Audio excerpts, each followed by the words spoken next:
Ya. In progress. Assalamualaikum warahmatullahi wabarakatuh. Perkenalkan, nama saya Giwendi Simanung Khalid, NIM 2104-2018 dari jurusan Ilmu Administrasi Negara. Di video ini saya ingin mengerjakan tugas mata kuliah Statistik Sosial. Baiklah, saya akan mulai menjelaskan materinya,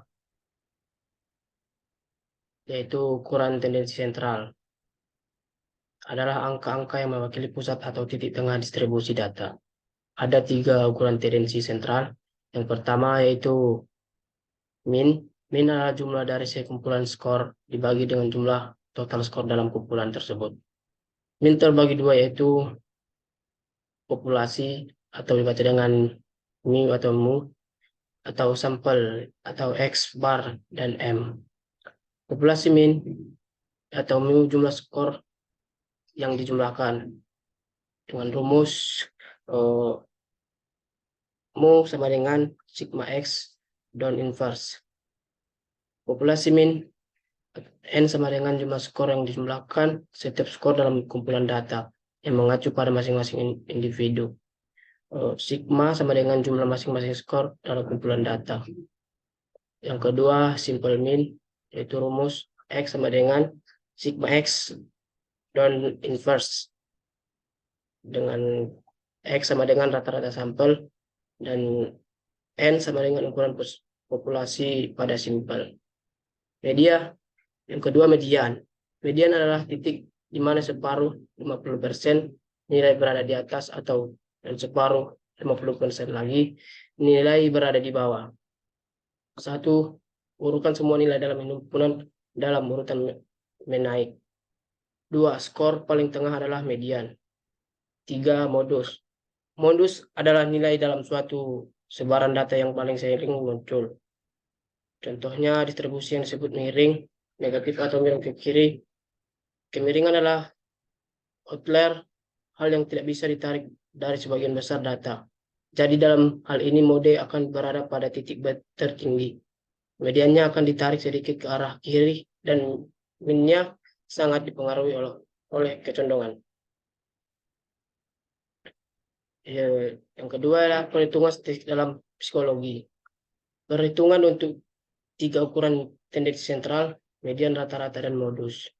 Pada materi ini akan dimulai dari membuat beberapa data sampel. Pada sampel itu dibutuhkan 10 angka atau lebih, misalnya angka 6, 5, 4, 1, 7, 8, 3, 3, 2, 3. Padahal ini sebaiknya dimulai dengan min atau nilai rata-rata. Dari contohnya 6, 5, 4, 1, 7, 8, 3, 3, 2, 3. Kita ambil minnya jika menghitung rata-rata populasinya. Yang kita gunakan rumusnya mu atau M. Mu ini berarti rata-rata populasi hanya sebuah simbol untuk mewakilinya, dan kemudian akan didapatkan nilai dari mu dengan rumus dari hasil mu maka hasil dibagi dengan kapital N. Jumlah dalam populasi dengan jumlah nilai total. Jika sekarang akan melakukan sampel min, rumusnya X bar, yaitu X sama dengan sigma X dan inverse per N. Pada rumusnya akan terlihat sama namun berbeda pada penyebutnya. Pada hal ini, penyebutnya memiliki ukuran sampel yang kecil dibandingkan ukuran yang besar atau disebut N. Untuk nomor indeks dapat dimulai dari mencari beberapa indeks. Yang ketiga adalah ukuran variabilitas. Bentuk dari distribusi yang sering ingin orang ketahui selain ukuran tendensi sentral. Lanjut, sebagai contoh, katakanlah ada bekerja di sebuah perusahaan farmasi. Seperti itu, Anda perlu memutuskan antara 2 obat yang berbeda. Kita akan menggunakan obat A dan obat B untuk obat depresi. Jadi katakanlah Anda melakukan penelitian di mana salah satu obat tersebut, dan inilah yang Anda dapatkan. Jadi katakanlah di sini bahwa skor yang lebih tinggi, berarti Anda tahu orang yang mengonsumsi salah satu obat tersebut dan inilah yang Anda dapatkan. Jadi katakanlah di sini bahwa skor yang lebih tinggi berarti Anda tahu lebih banyak peningkatan, dan skor yang lebih rendah berarti sedikit atau tidak ada peningkatan, dan skor yang lebih rendah berarti sedikit atau tidak ada peningkatan baik. Peningkatan baik. Mari kita bandingkan rata-ratanya. Dalam hal ini adalah sama dalam kedua kasus. Orang meningkatkan sekitar meningkatkan 10 poin atau lebih sangat besar, sedangkan yang lain tidak mendapatkan manfaat sama sekali. Lanjut, cara menghitung deviasi standar dan varians dengan tangan. Sebagai contoh, di mana suatu data jumlah cangkir kopi yang diminum dari masing-masing siswa di kelas per hari. Pada data ini sebagai data sampel atau data populasi berikut datanya, di mana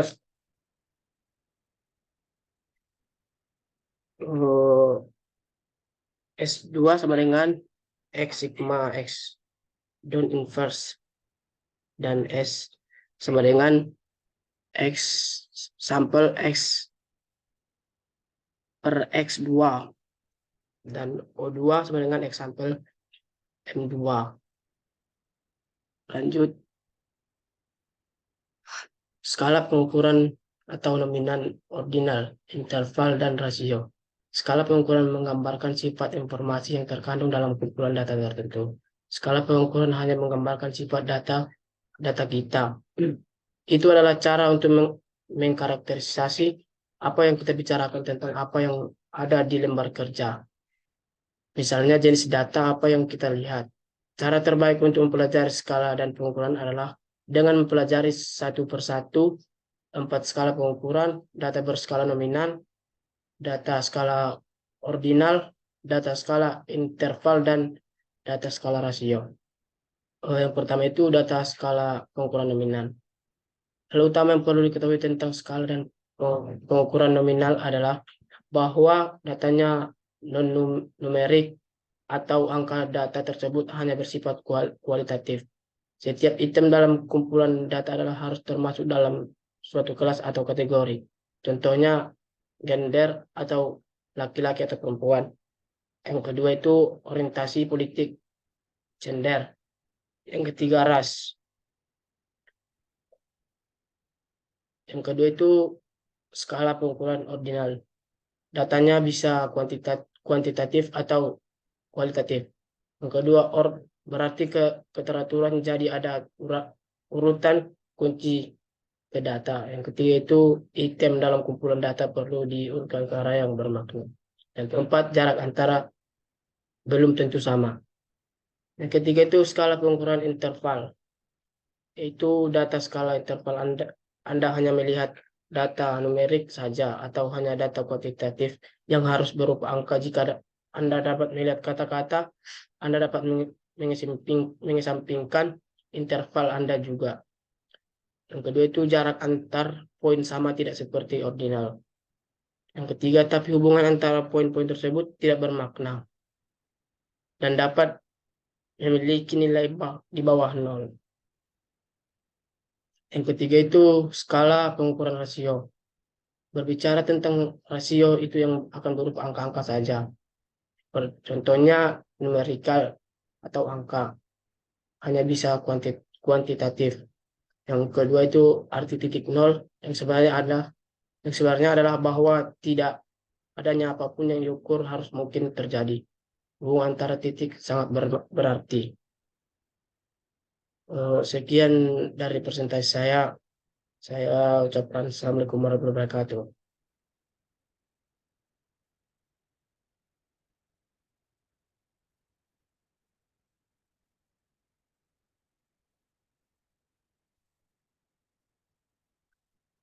Berapa menit ini?